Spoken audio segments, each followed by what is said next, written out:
This week, in the run-up to hosting the Global Entrepreneurship Summit, Kenya's government is, and I'm not pulling any puns here, pulling out all the stops to convince investors like you that this is an ideal place to do business. But is that really the case? Let's stick behind the adverts. Kenya's mining sector, for example, has seen some fairly ugly rows play out over capital gains taxes and what levels of royalties are appropriate or not. Earlier today, I spoke to the Chief Executive Officer of the Kenyan Chamber of Mines. I asked him why the industry felt capital gains tax in that sector were punitive. Other sectors are being charged a capital gain tax of 5%, but in the extractive sector we are seeing the computation being done in accordance with what you report in your annual returns. And so you'd be looking at, for locals, 30%, and for foreign companies 37.5%, which for us we find to be punitive, and we've made requests to the government to have that rationalized in line with other capital gains tax figures of 5%. When you look at the dispute between stockbrokers on one hand and KRA on the other, and how that dragged on for months on end without any resolution until the budget came along and the finance minister said, okay, here's what we're going to do. We're going to scrap CGT on equities altogether. When you look at how that was handled, doesn't that perhaps fill you with despair that perhaps the government really isn't interested in listening to any alternative viewpoints?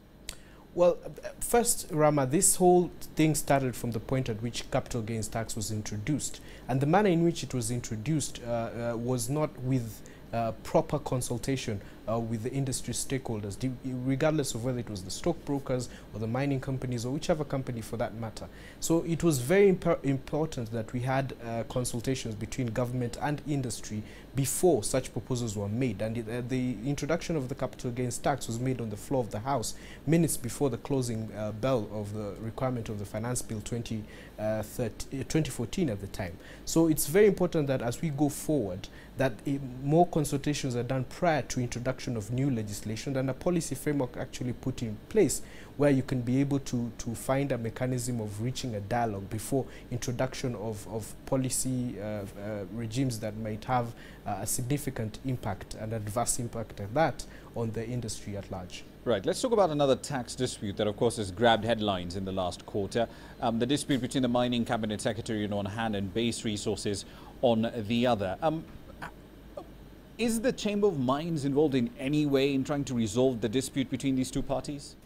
Well, again, the dispute, if you want to call it that, between the two entities is private. It's actually a matter between a company and the state on one hand. But what we've been trying to do as the Chamber in our discussions both with government and also the Base Titanium is that there's need for more dialogue between the two parties, away from the media glare and more in-depth discussions between the two parties to try and reach an amicable solution. Has that had an effect on our reputation, Kenya's reputation, as a mining investment destination when a cabinet secretary goes out and says, you can't have your VAT refunds unless you pay X amount in royalties? I mean, that sort of dispute obviously does make us, or rather does make the Kenyan government seem rather unprofessional, doesn't it? I'll say this, Rama. The Kenyan government has made every overture to the effect that they are ready for business, and I believe that to be actually true.